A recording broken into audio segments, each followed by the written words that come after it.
স্বাগত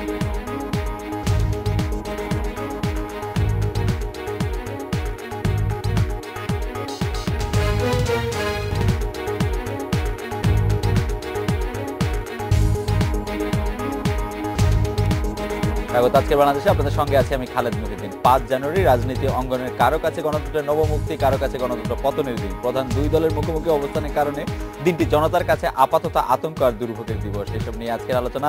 জানুয়ারির প্যাচ কথা বলতে স্টুডিওতে আছেন আওয়ামী লীগের সাংগঠনিক সম্পাদক আহমদ হোসেন, আছেন লিবারেল ডেমোক্রেটিক পার্টি এলডিপির জ্যেষ্ঠ যুগ্ম মহাসচিব শাহাদাত হোসেন সেলিম এবং দৈনিক ইত্তেফাকের ব্যবস্থাপনা সম্পাদক জনাব আশিস সৈকত।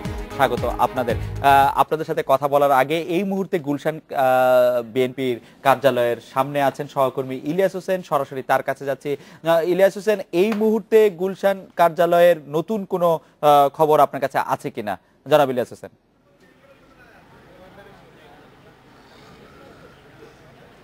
না, ওই অর্থে নতুন কিছু না, তবে আমরা একটু আগে দেখেছি যে গুলশান এলাকার যে অপরাধ বিভাগের যিনি উপকমিশনার জনাব লুৎফুল কবির, তিনি সাদা পোশাকে তার সাথে আর অন্যান্য আইনশৃঙ্খলা বাহিনীর সদস্যদের নিয়ে এই বাড়িটি মানে বিএনপি চেয়ারপারসনের কার্যালয়ের চারপাশটি উনি ঘুরলেন একটু আগেই। আমরা গণমাধ্যম কর্মীরা যথেষ্ট চেষ্টা করেছিলাম তার সাথে কথা বলার জন্য, কিন্তু উনি কথা বলেননি, তবে তিনি এলাকাটা ঘুরে গেলেন। আর এই কয়েক ঘন্টার মধ্যে নতুন করে কোনো নেতাকর্মী বা কোনো ধরনের প্রতিনিধি বেগম খালেদা জিয়ার সাথে দেখা করতে আসেননি। আর আমি একটু আগে যেটি জানতে পেরেছি তার কার্যালয়ের ভেতরের থেকে, যে বেগম খালেদা জিয়া কিছুক্ষণ আগেও ফোনে বিভিন্ন সিনিয়র নেতাদের সাথে কথা বলছিলেন, আগামীকালের কর্মসূচি সফল করতে বিভিন্ন নির্দেশনা দিচ্ছিলেন।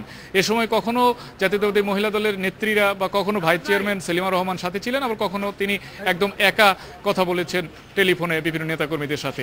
এইটুকুই বলতে পারি যে নতুন কথা। আর তাছাড়া যেভাবে নিরাপত্তা কর্মীরা এখানে অবস্থান নিয়েছেন বাসার চারপাশে, কার্যালয়ের চারপাশে এখনো ঠিক সেভাবে রয়েছে।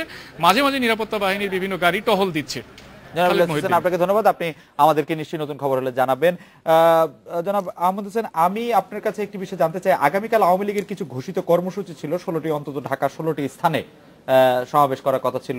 5 জানুয়ারি আপনারা যে গণতন্ত্র মুক্ত দিবস বলতেন সেটি উদযাপনের কথা ছিল, আপনারা তা থেকে সরে আসলেন কেন? ধন্যবাদ আপনাকে নববর্ষের শুভেচ্ছা। দিন জি, আপনাকে এটা আমাকে ডেকেছেন আজকের ভালো অনুষ্ঠানে এবং ভালো মুহূর্তে, ভালো সময়ে। জি ধন্যবাদ। আপনি যে বিষয়টা বলেছেন যে আমরা তো বলছি যে আইন সকলের ক্ষেত্রেই ইকুয়ালি প্রযোজ্য হবে। যেখানে আপনার মেট্রোপলিটন পুলিশ থেকে একটা ঘোষণা দিয়েছে যে সভা সমাবেশ নিষিদ্ধটা শুধু কি বিএনপির ক্ষেত্রে হবে? নো, আমাদের ক্ষেত্রে প্রযোজ্য।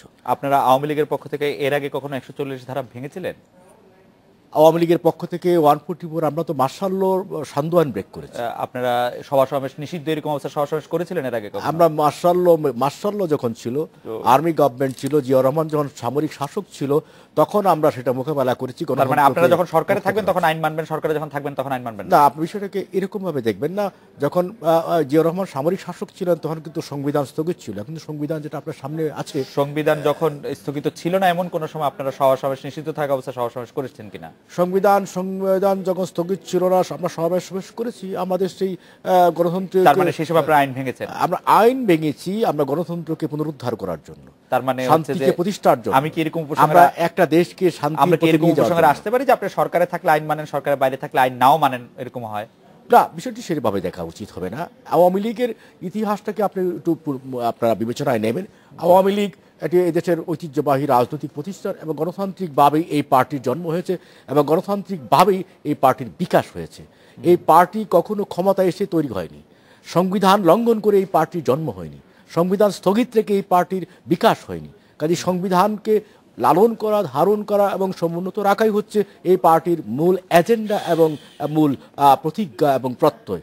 সেই ক্ষেত্রে আপনি যে কথাটা বলতে চেষ্টা করেছেন, আমি এই ক্ষেত্রে ডিফার করছি যে আমরা এই দেশের গণতান্ত্রিক ব্যবস্থাকে অক্ষুণ্ণ রাখতে চাই, সংবিধানকে সমুন্নত রাখতে চাই এবং শান্তির পথে এগিয়ে যেতে চাই, অশান্তির পথ থেকে দেশকে মুক্ত করতে চাই। আজকে যে বিষয়টি আপনি এখানে উল্লেখ করতে চাচ্ছেন, যে এখানে কিছুক্ষণ আগে যে কথাটা বললেন গুলশানের খবর, গুলশান বিএনপির চেয়ারপারসনের কার্যালয়টি হচ্ছে বাংলাদেশের এখন প্রধান সংবাদ। বিষয়টি সেভাবেই গত এই বিষয়ে আপনার কাছে আসবো। আমি একটু জনাব শাহাদাত হোসেন সেলিমের কাছে যেতে চাই একটা অন্য বিষয়ের কথা বলতে। আমরা দেখেছি যে 20 দলের বাইরে থাকলেও বিকল্প ধারা সভাপতি জনাব একেএম বদরুদ্দোজা চৌধুরী আজ বেগম জিয়ার সাথে দেখা করার চেষ্টা করেছেন। এলডিপির পক্ষ থেকে, যেটি 20 দলীয় জোটের অন্যতম নেতা আপনি, আপনারা কি বেগম জিয়ার সাথে দেখা করার চেষ্টা করেছেন কিনা বা দেখা করেছেন কিনা, দেখা করতে চেয়েছেন কিনা? না, ধন্যবাদ আপনাকে। দেখুন, বিকল্পধারা তো 20 দলের জোটের বাইরে একটি রাজনৈতিক দল এবং বিএনপি প্রতিষ্ঠাতা মহাসচিব, তিনি সেই হিসেবে হয়তো বেগম জিয়ার এই সময় তিনি সেখানে দেখা করতে গিয়েছেন। কিন্তু আমরা তো রাজনৈতিকভাবে 20 দলের সাথে কর্মসূচিগতভাবে আমরা একমত আছি এবং একসাথে আমরা কর্মসূচি পালন করছি, একসাথে আমরা কর্মসূচি ঘোষণা করছি এবং এটা বাস্তবায়ন করছি।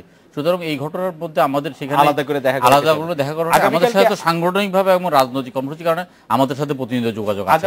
আগামীকাল আপনারা আসলে কি করতে চাচ্ছেন, আপনারা কি করবেন? এলডিপির পক্ষ থেকে যদি বলেন তো আপনি বলতে পারেন, অথবা আপনি 20 দলীয় জোটের অন্যতম নেতা, আগামীকাল আপনারা আসলে কি করতে চাচ্ছেন, কি করবেন? না দেখুন, এটা তো এই 20 দলীয় জোটের একটি পূর্বঘোষিত কর্মসূচি। আমরা আশা করেছিলাম যে সরকার আমাদের এই কর্মসূচি পালন করার ব্যাপারে যথাযথ সহযোগিতা করবে।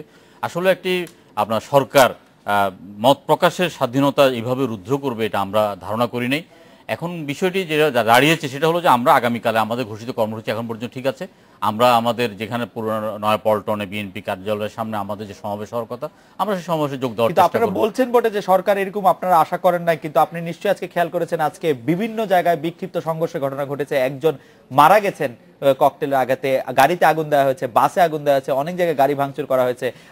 আজকে আগামীকাল ওটি করলে কি এই জানমালের ব্যাপারটি আরো একটু আশঙ্কার মধ্যে পড়তে পারে কিনা? না, এটা তো ধারাবাহিক ব্যাপার। যদি আজকে মানে সবার অনুমতিটা যথাসময় পাওয়া যেত এবং শান্তিপূর্ণ একটা সমাবেশ, ইতিমধ্যেই গত 1 বছরে প্রায় 20টির মতো 20 দলীয় জোট শান্তিপূর্ণ সমাবেশ করেছে, সেখানে এখন এই যে আগুন দেওয়ার কথা বলছেন অথবা নাশকতার কথা বলছেন, সরকারের দায়িত্বশীল যারা কর্মকর্তা আছে অথবা বিভিন্ন গোয়েন্দা বিভাগ আছে তারা কিন্তু বের করতে পারে জিনিসটি। আমরা কিন্তু বিভিন্ন টেলিভিশন চ্যানেলে আপনার রহস্য উদ্ঘাটন দেখি অথবা ক্রাইম বিভিন্ন অনুষ্ঠানে আমরা দেখি যে ক্রাইম করছেন, যে বিদেশে বের করতে পারছেন। এই যে ধারাবাহিকভাবে বিহঙ্গ নামের একটি বাসে বারবার আগুন কেন দেওয়া হয়েছে, ইচ্ছা করলো তো আইনশৃঙ্খলা বাহিনী কে আগুন দিচ্ছে, কেন দিচ্ছে, কখন দিচ্ছে, কোত্থেকে আগুন আসতেছে, দিয়াশলাইটি পর্যন্ত কোন দোকান থেকে ক্রয় করা হয়েছে, এটা তো বের করাটা সহজ ব্যাপার। কিন্তু এটা বের না করে বা এটা না করে এটা অঙ্গুলিটা বিরোধী দলের দিকে দেওয়াটার কোনো যৌক্তিকতা আছে কিনা? আসলে কি আপনি সত্যি মনে করেন যে বাংলাদেশে এই সব অপরাধগুলি আসলে বের করা সম্ভব বা বার করা?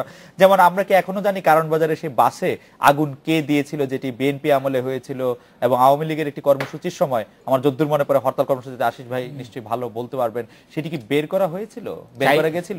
আমরা কি জানি এখন 21 আগস্টে গ্রেনেড হামলা আসলে কে করেছিল? অন্তত আপনাদের সরকারের সময় কি আমরা জেনেছি? না, এখন দেখুন, চাইলে কিন্তু আইনশৃঙ্খলা বাহিনী কে করেছিল এটা বের করতে পারে, শুধুমাত্র পারেনি সাগররুনি হত্যাকাণ্ডের বিষয়টি বের করতে। এছাড়া আইনশৃঙ্খলা বাহিনী যদি আন্তরিকভাবে চেষ্টা করে প্রতিটি ক্রাইমকে কিন্তু তারা দমন করতে পারে এবং এটা বের করতে পারে।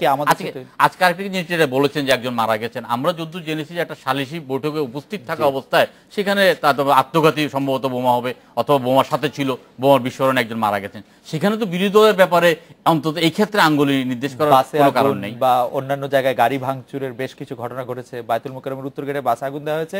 ঢাকা শহরে অন্তত আমি যদ্দূর মনে করতে পারি, আমি নিউজ রুমে বসে যা খবর পেয়েছি, অন্তত 8টি-10টি জায়গায় ঢাকা শহরের মধ্যে এগুলো কোনোটাই গণতন্ত্রের জন্য শুভ সংবাদ নয়, গণতন্ত্রের জন্য অশনি সংকেত, গণতান্ত্রিক রাজনৈতিক চর্চার জন্য একটা মারাত্মক অশনি সংকেত। আমরা এটা নিন্দা করি এবং আমরা কোনো অবস্থায় চাই না শান্তিপূর্ণ গণতান্ত্রিক পরিবেশ বিঘ্নিত হোক, এবং আমরা চাই যে সরকারের যথাযথ কর্তৃপক্ষ এই ব্যাপারে আরো দায়িত্বশীল ভূমিকা পালন করুক। এটা সরকারের যথাযথ কর্তৃপক্ষের দায়িত্বশীল ভূমিকা পালনের মাধ্যমে এটি রোধ করা সম্ভব কিনা? জনাব আশিস সৈকত, আপনি কি বলেন? আপনি দীর্ঘদিন রাজনীতি বিষয়ে রিপোর্ট করেছেন, এখন একটি পত্রিকার ব্যবস্থাপনা সম্পাদক, আপনি পত্রিকাটি বার করেন, আপনার কাছে কি মনে হয় যে এটি সম্ভব? আসলে সরকার চাইলে এটি পারে? না, আপনি যেটা বলছিলেন যে এটি সম্ভব কিনা, মানে প্রশাসনের পক্ষে হয়তোবা সম্ভব অনেক ক্ষেত্রেই, কিন্তু প্রশাসন কোনো কিছু তদন্ত করার আগেই আমরা রাজনৈতিক তকমা লাগাই দিচ্ছি। তো আপনার নিশ্চয়ই মনে আছে আহসানুল্লাহ মাস্টার যেদিন মারা গেলেন, সেদিন পার্লামেন্টে বিএনপি সরকার, তখন বিএনপি থেকে কি বলা হয়েছিল যে এটা আওয়ামী লীগের দলীয় কোন দলের শিকার আহসানুল্লাহ মাস্টার হত্যাকাণ্ড। কিবরিয়ার সময় একই ঘটনা ঘটেছিল। এখন আজকে একটা হত্যাকাণ্ড ঘটলো, ধরেন ইলিয়াস আলী গুমের ক্ষেত্রে একই ধরনের ঘটনা ঘটেছে, বলা হয়েছে তাদের ইন্টারনাল। এখন তদন্ত শুরু হওয়ার আগেই বিএনপি বা আওয়ামী লীগ এই দুই দল কিন্তু একই রকম, বা জোট যদি আমরা বলি একই রকম বলে, তারা যে সিদ্ধান্ত বলে ফেলে আগে। এখন সেটা যে দলের প্রধান বলে তা সব সময় নয়, বাট দলের মুখপাত্র একজন বলে ফেলে যে এই কাজটি বিএনপি করেছে বা এই কাজটি আওয়ামী লীগ করেছে, তখন তো ওই সরকারের অধীনস্থ একজন কর্মকর্তা, এবং আপনি জানেন যে কর্মকর্তা খুবই একজন ছোট কর্মকর্তা, যদি তদন্ত কাজটি শুরু করেন তিনি তো প্রথমেই তার চাকরির চিন্তাটা আগে করেন যে তার চাকরিটা শেষ পর্যন্ত থাকবে কিনা। এই যে আপনি খুব মানে কারেক্টলি বলেছেন যে আসলে তদন্ত করে এটা বের করা সম্ভব কিনা, আসলে মানে একেবারে অধিকাংশ ক্ষেত্রে এটা বের করা সম্ভব না, হয় না, সম্ভব হয় না। আমরা ইতিহাসে দেখেছি যে অধিকাংশ ক্ষেত্রেই তা সম্ভব হয়নি। মানে মূল আসামি, মূল আসামিকে খুঁজে বের করা এবং তাকে আইনের আওতায় আনা, এটা খুবই একটা দুরূহ বিষয় হয়ে দাঁড়িয়েছে আমাদের, এবং এটা মূল সমস্যা কিন্তু একটা রাজনৈতিক পলিটিক্যাল একটি কালার দিয়ে দেওয়া। জনাব আহমেদ হোসেন, আপনি আমাকে একটি বিষয় বলবেন যে আজকে যদি সব কথা যেটি জনাব সাদাত হোসেন সেলিম বলছিলেন, আজকে যদি বেগম জিয়া পল্টনে যেতেন, আগামীকাল যদি তিনি একটি সমাবেশ করতেন, সেই সমাবেশে যদি আরো কোনো কর্মসূচির ঘোষণা আসতো, তাতে করে আওয়ামী লীগের খুব মানে বড় ধরনের কোনো শঙ্কার বিষয় কি ছিল, বা মানে খুব সরকার খুব ভিত দুর্বল হয়ে যাবে বা নড়ে যাবে বা সরকারকে অন্য কিছু করতে হবে, এরকম সম্ভাবনার কথা কি আপনারা? না, ওই বিষয়ে আমি একটু আপনাকে পরিষ্কার করতে চাই জি, তারা যে দিনটিকে বেছে নিয়েছেন, যে তারিখটিকে বেছে নিয়েছেন, সেই তারিখটি 5 জানুয়ারি। জি, 5 জানুয়ারিতে একটি নির্বাচন হয়েছে বাংলাদেশে, জি, এবং এই নির্বাচনের মধ্য দিয়ে কিন্তু আমরা সেকেন্ড টাইম আমরা ক্ষমতায় এসেছি। জি, তো এই 5 তারিখে তারা বেছে নিলেন কেন, এটা একটি প্রশ্ন। 5 তারিখে বেছে নিয়েছেন একটি কারণেই,